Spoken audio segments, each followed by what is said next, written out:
नमस्कार मंडळी. श्री स्वामी समर्थ. ओम गण गणपतये नम. ओम गण गणपतये नम. चला तर मग आजच्या व्हिडिओला सुरुवात करू वेळ न घालवता. बघा, संकष्ट चतुर्थीच्या दिवशी करायचा असा एक अतिशय सोपा पण चमत्कारिक उपाय मी तुम्हाला सांगणार आहे, ज्यामुळे तुमच्या मनात अनेक दिवसापासून इच्छा असतील किंवा कामात येणारे सतत अडथळे, आर्थिक ताण, नोकरीचे प्रश्न किंवा मुलांच्या प्रगतीतील अडथळे किंवा कर्जाचा त्रास किंवा कर्जाचा डोंगर यावर अत्यंत प्रभावी उपाय मी तुम्हाला सांगणार आहे. बघा, अनेक वेळा आपण खूप प्रयत्न करतो, मेहनत करतो, देवाला प्रार्थना करतो, पण तरीही आपल्या कामात अडथळा हा येतच असतो किंवा आपलं काम पूर्ण होत नाही किंवा आपल्या मनात जी काही इच्छा आहे ती सुद्धा पूर्ण होत नाही. वर्षानुवर्ष तशीच राहते. तर अशा वेळी आपण काय करायचं, तर गणपती बाप्पांची उपासना ही करायची आहे. हा सर्वात जलद आणि फलदायी देणारा स्तोत्र आहे असं म्हटलं जातं. बघा, संकष्ट चतुर्थीचा दिवस तर यासाठी विशेष फलदायी असतो किंवा शक्तिशाली असतो. येत्या 5 फेब्रुवारीला गुरुवारी ही संकष्टी चतुर्थी आलेली असून तिला संकष्ट चतुर्थी असे, द्विजप्रिया संकष्ट चतुर्थी असे सुद्धा म्हटलं जातं. प्रत्येक महिन्यात संकष्टी चतुर्थी येते आणि प्रत्येक चतुर्थीचे महत्त्व हे वेगवेगळे असते. या दिवशी गणपती बाप्पांची उपासना केल्याने विघ्न दूर होतात, दुःख कमी होतात आणि जीवनातील अडथळे दूर व्हायला मदत होते. या दिवशी सर्वार्थ सिद्धी योग आणि अमृत योग जुळून आलेला आहे. तर हे दोन्ही योग अत्यंत शुभ मानले जातात. त्यामुळे या दिवशी केलेली प्रार्थना, जप, उपाय आणि सेवा यांना अनेक पटीने आपल्याला फळ मिळत असतं. बऱ्याच जणांना उपवास करणे शक्य होत नाही. काहींना तब्येतीच्या कारणामुळे तर काहींना कामाच्या कारणामुळे उपवास ठेवता येत नाही. पण काळजी करू नका, उपवासात गणपती बाप्पांची तुम्हाला नक्कीच कृपा लाभते. मी तुम्हाला सांगणार आहे की 11 तांदळाचा एक अत्यंत प्रभावी उपाय. हा उपाय इतका सोपा आहे की तो कोणताही व्यक्ती घरच्या घरी सहज करू शकतो व त्याचा अत्यंत आश्चर्यकारक असा परिणाम सुद्धा आपल्याला अनुभवायला येतो. बघा, यामागे एक आध्यात्मिक कारण सुद्धा आहे. म्हणजे तांदूळ म्हणजे अक्षदा, म्हणजेच अन्नपूर्णेचे न तुटलेले प्रतीक असे तांदूळ घ्यायचे. म्हणजेच विघ्नहर्ता जेव्हा ही दोन्ही एकत्र तांदूळ घेता येतील तेव्हा अपूर्ण इच्छा पूर्णत्वाकडे जाऊ लागते असे मानले जाते. हा उपाय तुम्ही सकाळपासून संध्याकाळपर्यंत कोणत्याही वेळी करू शकता. वेळेचे बंधन नाही, पण श्रद्धा, मनाची शांतता आणि पूर्ण विश्वास असणे अत्यंत आवश्यक आहे. आता पुढे आपण अगदी सविस्तरपणे पाहूया हा उपाय नेमका कसा करायचा. तर बघा, प्रत्येक टप्प्याटप्प्याने आध्यात्मिक कारण आहे. या उपायासाठी लागणारी तयारी आणि पूजेची सुरुवात कशी करायची आपण शांतपणे आणि क्रमाने समजून घेऊया. संकष्ट चतुर्थीच्या दिवशी सकाळी शक्यतो लवकर उठावे, मनात गणपती बाप्पांचं स्मरण करावे आणि दिवसाची सुरुवात सकारात्मक विचाराने करावे आणि स्नान करण्यापूर्वी थोडा वेळ देवाचे नामस्मरण केले तर मन अगदी स्थिर आणि प्रसन्न होते. आंघोळीच्या पाण्यामध्ये तुम्ही थोडेसे गंगाजल किंवा पंचगव्य टाकून असेल तर तुम्ही ते करावे आणि स्वच्छ पाण्याने स्नान करून पुरेसे आहे. आणि तेथे शुद्धतेचे आणि भावनेचे महत्त्व सुद्धा आहे. आंघोळ झाल्यानंतर स्वच्छ असे कपडे परिधान करावे आणि हलक्या रंगाचे वस्त्रे परिधान करावे. त्यानंतर देवघरात जाऊन आपण सर्व देवतांची नेहमीप्रमाणे पूजा करावी. विशेषतः गणपती बाप्पांची त्या दिवशी मूर्ती असेल तर त्या मूर्तीला स्वच्छ पाण्याने अभिषेक करावा किंवा पंचामृताने हलकासा अभिषेक करावा. जर मूर्ती नसेल तर तुम्ही फक्त फोटो असेल तर तो स्वच्छ पुसून कोरड्या कपड्याने प्रेमाने पुसून घ्यावा. आणि या कृतीला साधेपणा सुद्धा भक्तीचेच रूप घेत असतो. यानंतर गणपती बाप्पांना दुर्वा अर्पण कराव्यात. जास्वंदाचे फूल अर्पण करावे असेल तर अर्पण करावे, नसेल तर कोणतेही स्वच्छ ताजे फूल अर्पण केले तरी चालतील. तसेच तुम्ही गोड खोबरे यांचा नैवेद्य दाखवावा. या सर्व कृती करताना मनात घाई करू नका. फक्त मन शांत आणि बाप्पांचे स्मरण करत या गोष्टी कराव्यात. देवघरात एक दिवा लावावा. दिव्याची ज्योत ही स्थिरता, प्रकाश आणि सकारात्मक ऊर्जेचे प्रतीक असते. त्या दिव्याजवळ बसल्यावर आपल्याला मन आपोआप शांत होऊ लागतं. या उपायासाठी लागणारी सर्वात महत्त्वाची गोष्ट म्हणजे तांदूळ. हे तांदूळ घेताना एक गोष्ट विशेष लक्षात ठेवावी की तांदूळ पूर्ण अखंड आणि न तुटलेले असावे. तुटलेले, खराब किंवा फुटलेले तांदूळ घेऊ नयेत.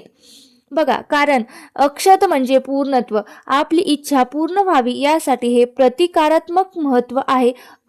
तांदूळ आणि छोट्या वाटीत घ्यावे, त्यावर हलकेसे हळद कुंकू टाकावे, त्यावर हळद कुंकू टाकावे आणि ते एक अक्षदास तयार होतात, या स्वरूपात तयार होतात. हे तयार करताना मनात भावना ठेवावी, माझ्या पूर्ण इच्छा पूर्ण हो. यानंतर ही वाटी घेऊन गणपती बाप्पांसमोर आसन टाकून बसावे. बसण्याची जागा स्वच्छ असावी, शक्य असल्यास जमिनीवर आसन घालून बसावे. पाठीचा कणा सरळ ठेवावा आणि काही क्षण डोळे मिटून गणपती बाप्पाचं स्मरण करावे. आता तांदळाचा नेमका उपयोग कसा करायचा, मंत्र कसा म्हणायचा, अर्पण करण्याची योग्य पद्धत काय, हे सविस्तर आपण पाहूया. बघा, या उपायातील सर्वात महत्त्वाचा टप्पा आपण समजून घेणार आहोत, म्हणजे मंत्र उच्चारण. तांदूळ गणपती बाप्पांना अर्पण करण्याची पद्धत.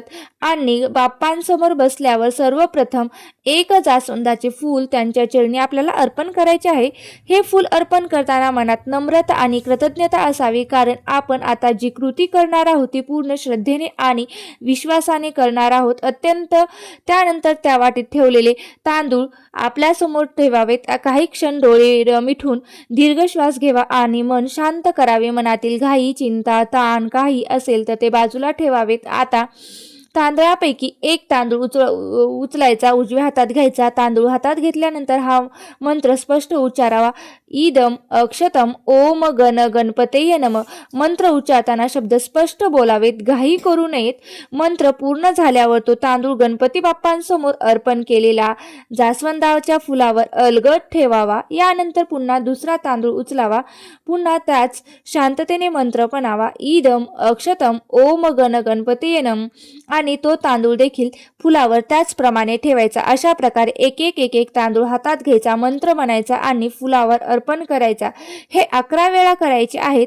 प्रत्येक वेळी मंत्र पूर्ण भावनेने, श्रद्धेने आणि स्पष्ट उच्चाराने म्हणायचा आहे. येथे संख्या महत्वाची आहे. 11 अंक संकल्प, स्थैर्य आणि पूर्णतेचे प्रतीक मानलं जातं. म्हणूनच 11 तांदळाचा हा उपाय आपल्याला करायचा आहे आणि तो विशेष मानला आहे. सर्व 11 तांदूळ अर्पण झाल्यानंतर दोन्ही हात जोडून काही क्षण गणपती बाप्पांसमोर शांत बसावे. आपल्या मनातील इच्छा असतील ते गणपती बाप्पांना सांगाव्या, काही कामना असतील तर त्या गणपती बाप्पांसमोर सांगाव्या, काही अडचणी असतील तर त्या गणपती बाप्पांना सांगाव्या. जसे की आपण आपल्या जवळच्या व्यक्तींशी बोलतो तसे मन मोकळे करावे. या क्षणी मन पूर्णपणे प्रामाणिक असावे. कोणताही दिखावा आपल्याला करायचा नाही, फक्त श्रद्धा आणि विश्वास असावा. आता पुढे बघणार आहोत की जप आणि पठण कसे करायचे. तर या उपायातला अधिक शक्ती देणारा किंवा अधिक प्रभावशाली म्हणून मानला जातो तो म्हणजे 11 तांदूळ तांदूळ वाहते वेळेस आपल्याला मंत्र उच्चार कसा करायचा आहे, किंवा मंत्र उच्चार केल्यानंतर किंवा अर्पण केल्यानंतर आपण शांत बसून गणपती बाप्पांचे स्मरण करावे. आता या उपायाला अधिक आध्यात्मिक बळ देणारा पुढचा टप्पा म्हणजे यात आपल्याला गणपती अथर्व शीर्षेचं एकदा संपूर्ण फलश्रुतीसह पठण करायचं आहे. गणपती अथर्व शीर्ष हे गणपती उपासनेतील अत्यंत प्रभावी स्तोत्र आहे. यातील प्रत्येक शब्दात एक विशिष्ट असं स्पंदन आहे जे मन शांत करतं आणि श्रद्धेला स्थैर्य देते. पठण करताना घाई मात्र करायची नाही, स्पष्ट उच्चारावेत. जर पूर्ण पाठ माहीत नसेल तर तुम्ही मोबाईलवर वाचून सुद्धा म्हणू शकता. परिपूर्णतेपेक्षा भावना अधिक महत्त्वाची आहे. अथर्व शिष्य पठण झाल्यानंतर आता मंत्र जप करायचा आहे. डोळे हलकेसे मिटावायचे, पाठीचा कणा ताठ सरळ ठेवायचं, मन स्थिर आणि शांत ठेवायचं. मंद गतीने मंत्र जपायला सुरुवात करावी. ओम गण गणपतये नम, ओम गण गणपतये नम, ओम गण गणपतये नम. या मंत्राचा एकूण 108 वेळा आपल्याला जप करायचा आहे. प्रत्येक वेळी मंत्राचा आवाज स्वतःच्या कानाला ऐकू जाईल इतपतच असावा. मनात विचार येत असतील तर शांत थांबवण्याचा प्रयत्न करावा. मंत्रावर लक्ष केंद्रित करावे. 108 वेळा अंक पूर्ण ऊर्जा एकाग्रतेचे प्रतीक मानले जाते. म्हणूनच हा मंत्र 108 वेळा म्हणायचा आहे आणि त्याला विशेष असं महत्त्व सुद्धा दिलेलं आहे. मंत्र जप पूर्ण झाल्यानंतर पुन्हा एकदा हात जोडून गणपती बाप्पांसमोर नम्रतेने प्रार्थना करायची आहे आणि आपल्या मनात ज्या काही इच्छा असतील त्या गणपती बाप्पांना सांगायच्या. आणि त्यांच्याविषयी आपल्या मनात कृतज्ञता व्यक्त करायची, जणू आपली त्याने इच्छाच पूर्ण केलेली आहे असे त्यांच्याकडे आभार मानायचे. आणि अतिशय प्रभावी मानला जातो, कारण श्रद्धा आणि विश्वास जेव्हा कृतज्ञतेसोबत जोडले जातात ना, तेव्हा त्यातून सकारात्मक ऊर्जा निर्माण होत असते. असे अर्पण केलेले 11 तांदूळ आणि जास्वंदाचे फूल हे तसेच गणपती बाप्पांसमोर संपूर्ण दिवस आणि रात्रभर ठेवायचे आणि त्यांना स्पर्श करू नये. त्या दिवशी त्याच ठिकाणी ते राहू द्यावेत. पुढच्या दिवशी या तांदळाबाबत काय करायचे आणि हा उपाय पूर्ण कसा करायचा ते आपण आता बघूया. बघा, आता नंतरचा त्या 11 तांदळाचं दुसऱ्या दिवशी काय करायचं, काय नाही करायचं ते आपण स्पष्टपणे समजून घेऊया, म्हणजे त्यात काही तुमच्याकडून चुका होणार नाहीत.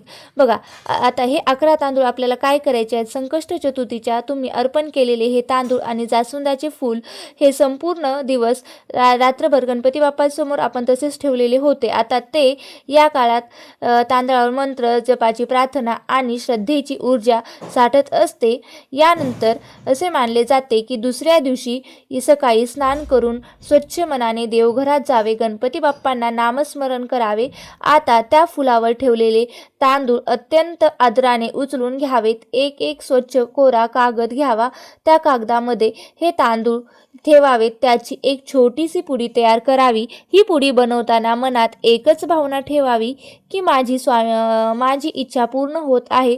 ही तांदळाची पुडी तुम्ही तुमच्याजवळ ठेवायची आहे, शक्यतो पर्समध्ये, खिशात किंवा जिथे तुम्ही रोज ठेवू शकता अशा ठिकाणी ही तुम्हाला तांदळाची पुडी सोबत ठेवायची आहे. म्हणजे तुमच्या प्रार्थना, संकल्प, गणपती बाप्पांनी कृपेची आठवण तुमच्यासोबत असणे होय. जोपर्यंत तुमची इच्छा पूर्ण होत नाही तोपर्यंत ही पुडी तुमच्याजवळ ठेवावी. मध्येच उघडू नये, इतरांना दाखवू नये किंवा हलगर्जीपणाही करू नये.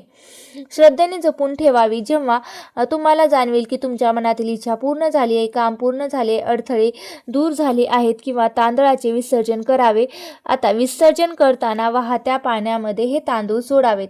नदी, ओढा उपलब्ध असेल तर वाहत्या पाण्यात असे तांदूळ सोडावे. गणपती बाप्पांचे आभार मानावेत आणि ही कृती म्हणजे आपल्या संकल्पनाची आपण जो संकल्प केला आहे त्याची पूर्तता करणे होय आणि त्यांच्याविषयी कृतज्ञता बाळगणे होय. असा 11 तांदळाचा उपयोग अत्यंत प्रभावी उपाय आहे. तो श्रद्धे आणि विश्वास आणि मन शांत केलेला करून हा सकारात्मक अनुभव देतो असे मानले जाते. येत्या संकष्ट चतुर्थीला हा नक्की उपाय करून पहा. मनापासून प्रार्थना करा, गणपती बाप्पा तुमच्या सर्व इच्छा पूर्ण करतील आणि तुमच्या जीवनातील अडथळे दूर करतील. बोला गणपती बाप्पा मोरया, मंगलमूर्ती मोरया. तुम्हाला आजचा व्हिडिओ कसा वाटला नक्की मला कमेंट करून सांगा. जर व्हिडिओ आवडला असेल तर नक्की लाईक करा, शेअर करा आणि चॅनलवरती जर नवीन असाल तर सबस्क्राईब करायला विसरू नका. ओम गण गणपते नमः. ओम गण